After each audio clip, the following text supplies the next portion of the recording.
a healthy life. Okay, so I also talked about overcoming your fear of flying. I said I would elaborate on it in a future episode. This is a different technique, a very different technique, because when you're on a plane, you can't get up and shadow box. And yes, you can exercise the morning of, but when that turbulence hits or the plane starts making a weird sound and you start getting really, really scared. I suffered personally from the fear of flying. I had a serious phobia. I'm telling you, extremely serious. I would get on the plane and my heart would beat like crazy. I would sweat. I would lose a few pounds from just the nervousness. I would land, in a wreck. I'll be like, if it was a 5-hour flight, I feel like I would have spent like 5 days on the plane. That's how tired I was, how exhausted I was of being in this scared state. So I was able to overcome my fear of flying by using several techniques, but this one major technique it's a pearl. It's a real pearl. I'm going to share it with you guys. I got it from a video program by a psychologist who is also a pilot. I don't remember the name of the program or the psychologist that made the program. I will try to look it up and put it in the description for those of you who are very interested in following up on it. I don't remember the name of the program. However, it was such a golden nugget. It was such a great pearl of wisdom that it helped me really lower my anxiety. And I practiced this technique a lot since then. And I did this, I think it was 8-9 years ago. And till this day, I practice it and it really, really helped me. He called this technique, he called it not going into your own movie. Okay, a really simple technique. He says that, look, it's your imaginations that's driving you nuts. It's your imaginations that's driving you wild.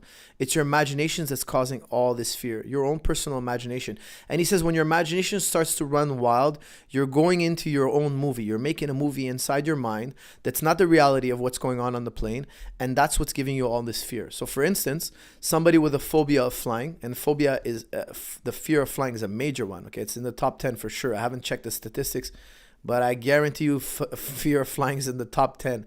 I know all sorts of people who are scared of flying. And when we're on that plane and we feel a little bump on the plane, we start thinking, hey, something is wrong with the plane. This plane is going to crash. Or you hear a weird noise. Planes make all sorts of weird noises. There's a lot of different type of mechanisms on a plane, and one of them might be, a little bit noisy or whatnot. And you hear this weird noise that you don't know how to translate it, and you automatically start visualizing that, hey, something is wrong with the wing. It's about to break off, and we're gonna crash. As silly as that might sound, somebody with a phobia, their imagination is running wild. You might be thinking, hey, the pilot is asleep in the cockpit and he's about to crash this plane into a mountain somehow, and these wild scenarios are just playing out in your mind. And if you keep watching this movie, you will have a fear response, and that fear response will snowball and create a really serious problem with you on that plane. Okay, you'll start having some serious panic issues. You might even start to panic on the plane. So what he says, look, once that movie starts to play in your mind, stop and look around you. Is anybody else on the plane watching that same movie? You look at the stewardess, he says. She's just pouring some orange juice for a passenger. The guy on your right, he's just reading a magazine. The person on your left is playing a video game. The person in front of you is having a polite conversation with another passenger. Everybody is in a different movie. And look at the movie that they're watching. It's totally different than yours. They're not panicking. Everybody on the plane is just really relaxed and enjoying the flight. And you got to snap out of it and you got to say, hey, wait a second. I got to get into their movie. Nobody else here is panicking. Nobody else is thinking that the wing is broken. Nobody else is thinking that the pilot is asleep. Nobody else is thinking that there's a malfunction on the plane. Excuse me. Nobody else is watching my movie. This is my movie. It's not the true movie in reality. It's not a real movie. This movie, I made it up. I'm scaring myself. So I would keep snapping myself back out. Especially I like to watch the stewardess, because the stewardess has been on countless flights. So whenever there was a bump or a noise, I would just look at her. She's cool. Everything's cool. Look at her movie. Get back in her movie. Whatever movie she's watching, that's the movie you want to be in. Her movie is that everything is normal, and these noises and bells and whistles and all these things going on, it's all normal. The plane is shaking, the plane is bouncing and all that. It's all normal. Now, this takes practice. I don't want to tell you that the first time around, it lowered my anxiety by, I would say, 35-40%. It really helped me a lot. Right off the bat, off the first flight. After I learned that technique, I just prepared myself to practice it, and it really lowered my anxiety. It worked really well for me. Now I would say that I'm just a little bit uncomfortable on planes. I don't have a phobia anymore. I don't have a huge fear. My last fear really now is just turbulence. Taking off, landing, I'm really cool. I'm mellow. I can have a conversation on the plane. I could be really, really relaxed on the plane. I can enjoy the flight. I'll watch a movie. I'll read a book. I'll listen to an audio. I'll do all sorts of stuff everybody does on a plane. Before I couldn't. I was too panicked. I was too stressed to watch a movie. I was too stressed to listen to an audiobook. It was just too stressful for me. I'd have to kind of like sit in my own bubble and just get in my own head. And now I can really enjoy the plane. But turbulence still bothers me. And he gives another great trick for turbulence, a really phenomenal trick. He says, look, put a glass of water on your tray, or a bottle of water. And he says, because people who are afraid of turbulence, they think that that bump is a 10-foot, 5-foot, bump. It's really a minute little movement of a plane. It's not even 1 inch. And he says, look, put a glass of water. When turbulence happens, keep your eye on the glass of water. The glass of water will move just as much as the plane. It's a great visual cue to teach you how very little that plane is actually moving.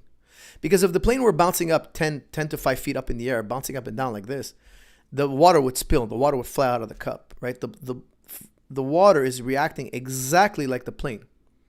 And you'll just see little tiny ripples. And yeah, the water will splash around here and there a little bit.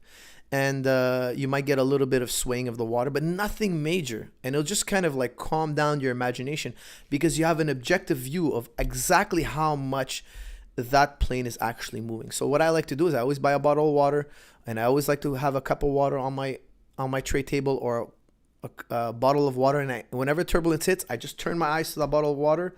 I just see how little it's moving. I just remind myself that the plane is really not moving that much. It just feels that way. And it calms me down. Now, when you're avoiding going into this wild and crazy movie, it will calm you down. But there will always be this fear that, hey, planes do crash. It does happen. Okay, so this would be phase 3 of the program. Okay, so phase 1, don't go in your own movie. Phase 2, for turbulence. This is very specific. This is very, very specific for flying.